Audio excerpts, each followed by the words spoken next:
আসসালামু আলাইকুম সবাইকে। অবাধ্য প্রণয় গল্পের 15 নম্বর পার্ট। তো বেশি কথা না বলে চলুন গল্প শুরু করা যাক। খাবার টেবিলেতে চেতে গেল, জোরে জোরে বলল, কি হলো, বাড়িতে কি আমরা দুইজনেই আছি যে আমরা একসাথে খাবো? তেজের কথায় মেহেরিমা নয়ন বলল, মার্জিয়া আর আমি পরে খেয়ে নিব। তেজ বলল, কি সব শুরু করেছো তোমরা, একের পর এক নাটক করছো। মেহেরিমা নয়ন স্বাভাবিকভাবেই বলল, কি সমস্যা তোর, খাবার দিচ্ছি তো খেয়ে নে। তেজ বলল, মার্জিয়াকে খেতে ডাকো। মেহেরিমা নয়ন বলল, ও পরে খাবে রাইসার সাথে। তেজ চোয়াল শক্ত করে বলল, যখন তখন আমার সামনে ঘুরঘুর করে বেড়াচ্ছে, প্রতিনিয়ত তাকে দেখতে হচ্ছে, আবারও খাবারের সময় মেনটেন লাগিয়ে দিয়েছ। আমার কোন কথাটা এই বাড়িতে মানা হচ্ছে মা? নিষিদ্ধ নগরীতে মানুষের ছায়াও এখন নেই। দিনের কোলাহল, ব্যস্ততা, হাহাকার সবকিছু যেন রাতের গভীর অন্ধকারে মিলিয়ে গেছে। নিঃশব্দে ঘুমিয়ে পড়েছে শহর, মানুষের সাথে প্রকৃতিও। বাতাসে নেই কোনো তাড়াহুড়া, নেই কোনো চিৎকার, শুধু এক অদ্ভুত স্থিরতা যা বুকের ভেতর অজানা ভার রেখে যায়। শুধুমাত্র কিছু কপত কপতির চোখে ঘুমের রেস্ট নেই। চাঁদের আলো নীরবে শুয়ে যাচ্ছে পরিত্যক্ত পথ, বন্ধ জানালা আর স্মৃতিতে ভরা দেয়ালগুলো। সেই আলোয় জেগে আছে কেবল কিছু কপত কপতি, যাদের চোখে ঘুমের ছোঁয়া নেই, যেন তারাও কারো অপেক্ষায়। এমন নিস্তব্ধ এক মুহূর্তেই মার্জিয়ার ফোনে কল আসে। স্ক্রিনে ভেসে ওঠা নামটা দেখেই তার ঠোঁটের কোণে মুচকি হাসির এক সরল রেখা পড়ে। এই হাসির পেছনে লুকিয়ে আছে বহু না বলা কথা, বহু জমে থাকা অনুভূতি। রাত যত গভীর হয়, ভালোবাসার অনুভব তত স্পষ্ট হয়ে ওঠে। ভালোবাসা, মায়া, যত্ন, এই শব্দগুলো যেন আর শুধু শব্দ থাকে না, এগুলো ধীরে ধীরে রূপ নেয় জীবনের প্রয়োজনীয় শ্বাসে। ক্লান্ত হৃদয় তখন আশ্রয় খুঁজে, আরেকটু যত্নে, আরেকটু ভালোবাসায় সে হৃদয় অনায়াসে বন্দী হয়ে পড়ে। মানুষ ভালোবাসা পেলে কোথাও পালাতে চায় না, বরং সেখানে থেমে যেতে চায় আজীবনের জন্য। মার্জিয়া জানে এই অনুভূতিগুলো বিপজ্জনক, কারণ একবার অভ্যস্ত হয়ে গেলে আর সহজে ফেরা যায় না। তবুও সে থামে না। ফোনের অপাশ থেকে ভেসে আসা কণ্ঠস্বর তার সমস্ত ভয়, দ্বিধা আর নিষেধ ভেঙে দেয়। নিষিদ্ধ নগরীর এই গভীর রাতে ভালোবাসাই হয়ে ওঠে তার একমাত্র আলো। আর সেই আলোতে সে ধীরে ধীরে হারিয়ে যেতে চায়, সব নিয়ম, সব সীমারেখা অতিক্রম করে। কারণ ভালোবাসা একবার হৃদয়ে জায়গা করে নিলে সে আর কোনো নিষেধ মানে না। ভালোবাসা, মায়া, যত্ন জিনিসগুলো শুধু একটা শব্দ নয়, এক জীবনে বেঁচে থাকার চাহিদা। ভালোবাসা, যত্ন পেলে মানুষ আজীবনের জন্য সেখানে আটকা পড়ে। মার্জিয়া ফোন তুলে কানে ধরলো, সাথে ওপাশ থেকে মিষ্টি সুরে বলে উঠল, এখনো বুঝি ঘুম ধরেনি? মার্জিয়া মুখ বাঁকালো, যদিও জিহাদ সেটা দেখতে পেল না। তারপর বলল, এতক্ষণ ধরেনি, তবে এখন প্রচুর ঘুম পাচ্ছে বাই। কথাটা বলতেই জিহাদ হুড়মুড় করে উত্তর করলো, আরে বাবা, রেগে যাচ্ছ কেন? মার্জিয়া বলল, আমি আবার কোথায় রেগে গেলাম? জিহাদ বলল, বাদ দাও, কি করে আমার পাখিটা? মার্জিয়া বলল, গাছে গাছে কুকু করি। জিহাদ বলল, গাছটা আমি হলে তুমি সারা জীবন কুকু করতে পারো পাখি। মার্জিয়া বলল, বয়েই গেছে। জিহাদ অবলার সুরে বলল, এভাবে রেগে যাওয়ার মানে কি? বিশ্বাস করো পাখি, আমি আজকে কাজের চাপে তোমাকে সময় দিতে পারিনি। তোমার যা দরজাল ভাই নিজে তেজ হয়ে আমার জীবন তেজপাতা বানিয়ে দিয়েছে। মানুষের তো শাশুড়ি ননদ দরজাল রিনা খান হয়, সেখানে তোমার ভাই আমার বন্ধু হয়েও মিশা সৌদাগরের মতো আচরণ। কোনদিন জানি ডিপজলের মতো আমার ছোট কলিজা বের করে তোমাকে উপহার করে দেয়। মার্জিয়া বলল, একদমই ঠিক হবে, এত ছোট কলিজা আপনার জানতাম না তো। মার্জিয়ার কথায় হেসে উঠল জিহাদ। সেই হাসির শব্দটা ফোনের স্পিকারে ধাক্কা খেয়ে যেন মার্জিয়ার বুকের ভেতর এসে পড়ল। ছোট হলেও কিন্তু খুব স্পর্শকাতর। জিহাদ মজা করেই বলল, এখন তো জেনে নিলে, এইবার তো তোমার হনুমান মুখ বাদর ভাইকে আমাকে টর্চার করতে বারণ করো। মার্জিয়া বলল, একদম আমার ভাইকে বাজে কথা বলবেন না। জিহাদ বলল, ঠিক আছে, বললাম না পাখি, তবে আমার পাখিটা এত রাতে যে কুকু করে বেড়াই, তার মানে কি? মার্জিয়া মুখ ভেঙচি দিয়ে বলল, কেন, আপনার কোনো সমস্যা? আমি কুকু করি আর কাকা করি? জিহাদ চটজলদি বলল, ছি ছি ছি, কি বলো এসব? তুমি কাকা করবে কেন? এত মধুর কণ্ঠে শুধু কোকিলের মিষ্টি সুরের ডাক মানাই। মার্জিয়া বলল, আপনার মাথা নষ্ট হয়ে গেছে, পাবনায় যান। জিহাদ বলে উঠল, মাথা নষ্ট হয়েছে, তবে সেটা তোমার কারণে, এর জন্য তুমি দায়ী। মার্জিয়া বলল, কি বলছেন? আমি কি করে আপনার মাথা নষ্ট করতে পারি? জিহাদ বলল, দুষ্টু কোকিল ডাকে রে কুকু। মার্জিয়া বলল, হ্যাঁ। মার্জিয়া অবাক হলো জিহাদের এমন গান শুনে। জিহাদ বলল, হ্যাঁ গো, তোমার এই কুকু ডাকে আমি যেন ঘুম ভেঙে জেগে উঠি, এত মধুর কণ্ঠ। মার্জিয়া বলল, একদম বাজে কথা বলবেন না। জিহাদ বলল, ঠিক আছে ঠিক আছে, সরি, আর বলবো না।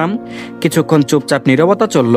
নীরবতা ভেঙে জিহাদ বলল, তুমি জানো, কিছু মানুষ থাকে যাদের সাথে কথা না বললে দিনটা অসম্পূর্ণ লাগে। তুমি আমার সেই মানুষ, যার কণ্ঠ না শুনলে রাতে ঘুম আসে না। অনেক ভালোবাসি পাখি। মার্জিয়া চুপ করে গেল। হঠাৎ করে আর মজা করতে ইচ্ছে করলো না। কেন যেন বুকের ভেতর অদ্ভুত একটা খসখস শুরু হলো। সে জানে এই কথাগুলো শুধু কথাই না, এগুলো ধীরে ধীরে অভ্যাসে পরিণত হয়েছে। জিহাদ তাকে কতটা ভালোবাসে সেটা আর প্রকাশ করতে হবে না। তারপর বলল, কি হলো পাখি, তুমি আবার চুপ কেন? জিহাদ প্রশ্ন করলো, গলায় চিন্তার ছায়া। মার্জিয়া ধীরে ধীরে বলল, কিছু না। কিছু নীরবতাই মানুষকে কাছাকাছি আনে। মার্জিয়া জানালার পাশে এসে দাঁড়ালো। বাইরে চাঁদের আলো আরো গাঢ় হয়েছে, সেই আলোয় নিজের ছায়াটাও অচেনা লাগছে তার। মনে হচ্ছে এই ছায়ার ভেতর লুকিয়ে আছে এমন এক মার্জিয়া যাকে সে নিজেই ঠিক চেনে না। এই মেয়েটার পাগলামির কাছে জিহাদ নামের যুবকের দিনের স্বস্তি মেলে। মার্জিয়া দিনরাত ফোন করে জ্বালাতন করত, ভালোবাসি ভালোবাসি বলে জিহাদের কান খারাপ করে দিত। কিন্তু এখন তার বিপরীত, জিহাদ ভালোবাসি ভালোবাসি বলে মার্জিয়াকে দিনে রাতে ভালোবাসা দেখায়। প্রেমিক সুলভ আচরণে জিহাদকে মার্জিয়ার বেশ মজাই লাগে। কিভাবে নাকে দড়ি দিয়ে ঘোরায় ভাবতেই নিজেকে ভাগ্যবান মনে করে। জিহাদ যে তাকে অনেক ভালোবাসে এটা আলাদা করে বলতে হয় না। আর এদিকে রাইসার প্রচন্ড মাথা ব্যথা করছে, সাথে ঘুমও আসছে না। কেমন শূন্যতা লাগছে চারিদিকে। বাড়ির কথা খুব মনে পড়ছে। যতই মারুক আর কাটুক, এতদিন তো তাদের উপরে নির্ভর করে এসেছে, তাদেরকে কিভাবে ভুলে যাবে। সাথে বেশি বেশি করে সানজিদার কথা মনে পড়ছে। সানজিদা যে কোথায় গেল কেন গেল সেটা জানতেই পারলো না। অনেক কষ্ট হচ্ছে সানজিদার জন্য। আকাশ কুসুম ভাবতে ভাবতে বুকের ভেতর প্রচন্ড ব্যথা অনুভব হলো। এই অসহ্য ব্যথা সহ্য করতে না পেরে উঠে দাঁড়ালো। দুই হাত বুকের বাঁ পাশে ধরে আছে। রুমের ভেতরে হাঁটাহাঁটি করে স্বস্তি পেল না। দরজা খুলে হাঁটা দিল রান্নাঘরের দিকে। রাতে ড্রয়িং রুমে লাইট বন্ধ থাকে বলে অনেক অন্ধকার, এই জন্য আজকে কেরোসিনের রিসেওয়ালা ল্যাম্প জ্বালিয়েছে। এই যুগেও ল্যাম্প অবশ্যই, কেন নয়। রাইসাকে যেই রুমে থাকতে দিয়েছে সেই রুমেই ছিল। বাড়ির প্রতিটি রুমে এমন একটা ল্যাম্প আছে যাতে কারেন্ট গেলে অসুবিধা না হয়। রাইসা ঘর থেকে বের হয়ে রান্নাঘরের দিকে যাচ্ছে। যদি একটু চা করা যায়, চা খেয়ে অন্তত একটু ঘুম আসে আর এই যন্ত্রণাদায়ক ব্যথা থেকে মুক্তি মেলে। লাইট ধরে টিমটিম আলোয় এগিয়ে যাচ্ছে রাইসা। অন্ধকারে সোফায় বসে থাকা তেজের উপর নজর গেল না। কেউ এত রাতে বাইরে থাকবে এটা ভাবারও কথা নয়। চোখ কুচকে ল্যাম্প জ্বালানো মেয়েটার দিকে নজর দিচ্ছে। রাইসা রান্নাঘরে যেতেই দেখলো এখন চা বানাতে অনেক কষ্ট লাগবে। বুকের প্রচন্ড ব্যথায় যেন কুলহীন। এক গ্লাস পানি নিয়ে ঢকঢক করে খেয়ে নিল যাতে বুকের ভেতর ভারী পাথর সরে যায়। জোরে জোরে শ্বাস নিচ্ছে। তেজ সেই দিকে লক্ষ্য করে উঠে দাঁড়ালো। রাইসার এমন জোরে জোরে শ্বাস নেওয়া দেখে ভ্রু উচালো। কাহিনী বুঝতে না পেরে হাঁটা দিল সেই দিকে। রাইসা পানি খেয়ে রুমে যাওয়ার জন্য ঘুরে হাঁটা দিবে, তখন চোখের সামনে একটা আবসা দেখে সাথে সাথে হাতের ল্যাম্পটি ভূমিকম্পের মতো থরথরিয়ে কাঁপতে লাগলো। ভয়ে মুখে আওয়াজ বের হতে পারলো না।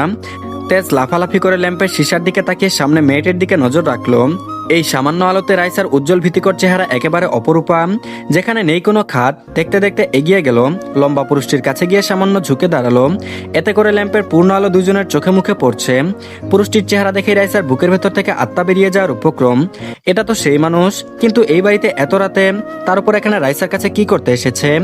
রাইসা শুনেছে বড়লোক মানুষেরা অনেক খারাপ হয়, ওদের নজর সবসময় মেয়েদের উপর থাকে, যে দেখতে যেমনই হোক না কেন তাদের মেয়ে হলেই হলো। দুই হাতে ল্যাম্পটি শক্ত করে আঁকড়ে ধরলো। তেজ রাইসার এমন কাঁপাকাঁপি মেনে নিতে পারলো না।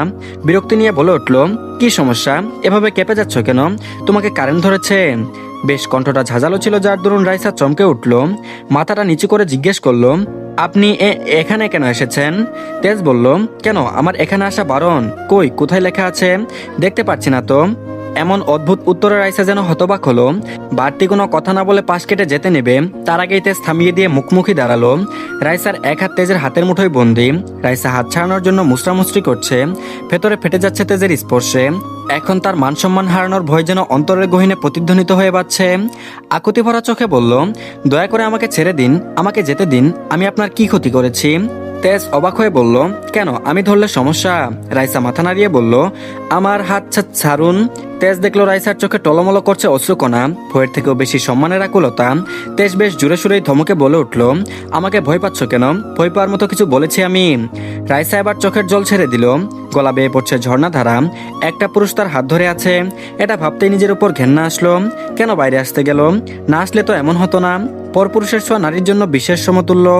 তারপর আবারও বলল, আমার হাত ছেড়ে দিন দয়া করে, আমার পাপ লাগবে, অনুগ্রহ করে আমাকে স্পর্শ করবেন না, ছেড়ে দিন, যেতে দিন আমায়। তেজ বলল, আমি স্পর্শ করলে কি এমন হবে? কথা বলতে বলতে তেজ রাইসার হাত ছেড়ে দিল। রাইসার চোখের জল অজান্তেই তেজের বুকে বিষাক্ত ধারালো ছুরি নিয়ে এফুর করে গেঁথে গেল। রাইসা বলল, মেয়েদের অন্য পুরুষ স্পর্শ করলে তাদের পাপ লাগে। তেজ বলল, তাহলে কোন পুরুষ স্পর্শ করলে পাপ লাগে না? তেজের প্রশ্নে রাইসা জুবুথুবু হয়ে গেল। কাপা কাপা গলায় বলল, নিজের শেষ স্বামী। তেজ রাইসার দিকে আরেক পল এগিয়ে গেল রাইসার উত্তর শুনে। নিজের দিকে এগোতে দেখে রাইসা হাড় কাঁপানো কাঁপুনি দিয়ে উঠল। বুকের ভেতর ব্যথা আরো তীব্র হলো। দুই হাতে ল্যাম্পটি এতই শক্ত করে আঁকড়ে ধরলো, এই ল্যাম্পটি দিয়ে তেজের মাথায় বাড়ি দিবে এমন মনে হলো। কিন্তু যে সামান্য জোরে কথা বলতে পারে না, তার দ্বারা এই কাজ বাদরের গলায় মুক্তোর হাত ছাড়া আর কিছুই হবে না। তেজ এগিয়ে বলল, শোনো মৃগনয়নী, আমি স্পর্শ করলে যদি তোমার পাপ লাগে, তবে দুনিয়াতে বেঁচে থাকা তোমার জন্য ভয়াবহ পাপ। তেজের এমন আগমনে রাইসা আর ঠিক থাকতে পারলো না। ল্যাম্পটি হাতে নিয়ে ঢলে পড়লো মেঝেতে। না মেজোতে পড়েনি, তার পূর্বেই শক্তিশালী এক বাহুতে আশ্রয় পেয়েছে। সেই হাতের বাঁধনেই তার নিশ্চয়তা, যার নামে লিখে দিয়েছে বাকি জীবনের ভার। যে স্পর্শ করলে পাপ হবে না, বরং খোদার আরশ থেকে পবিত্র রহমত ও ভালোবাসার সৃষ্টি হবে। কিন্তু বেচারি বুকা মেয়ে কিভাবে জানবে এটাই তার স্বামী? এক হাতে ল্যাম্পটি ধরে আরেক হাতে রাইসাকে ধরে রেখেছে। সামান্য আলোটুকু রাইসার মুখের কাছে ধরতেই তেজের বুকের ভেতর উথাল পাতাল শুরু হলো। ছোট ছোট চুলগুলো কপালে লেপ্টে আছে ঘামের জন্য, দুই গাল বেয়ে পড়া নোনা পানিটুকু শুকিয়ে চল লেগে আছে, দুই চোখের পাপড়ি ভিজে স্বেচ্ছেতে হয়ে আছে। তেজ আজকে খুব করে খুঁটিয়ে খুঁটিয়ে দেখছে রাইসার ডান গালে একটা কালো তিল চেহারাকে নজরে রাখছে। সব মিলিয়ে তেজের মতো শক্তিশালী পুরুষকে খুঁটিবিহীন নড়বড়ে করে দিতে সক্ষম। চোখের উপর দুই তিনটে চুল পড়ে থাকায় বিরক্ত মনে করে তেজ ফু দিল, যাতে চুলগুলো বিরক্ত না করে। অমনি ফু দেয় বাতাসে ল্যাম্পটি জ্বলন্ত শিখা দপ করে নিভে গেল। এতে বিরক্তি আসতে সেকেন্ডও লাগলো না। মেজাজ বিগড়ে হাতের তালুতে ইচ্ছে করলো আসার মেরে বাতিটা ভেঙে ফেলতে। তো ধন্যবাদ সবাইকে, এই পার্টটি এই পর্যন্তই। পরবর্তী পার্টও দিয়ে দেওয়া হয়েছে, সবাই দেখে নিন। আর সবাই অবশ্যই চ্যানেলটিকে সাবস্ক্রাইব করে দিন, আর ভিডিওতে অবশ্যই লাইক দিন। তো ভালো থাকবেন সবাই, আল্লাহ হাফেজ।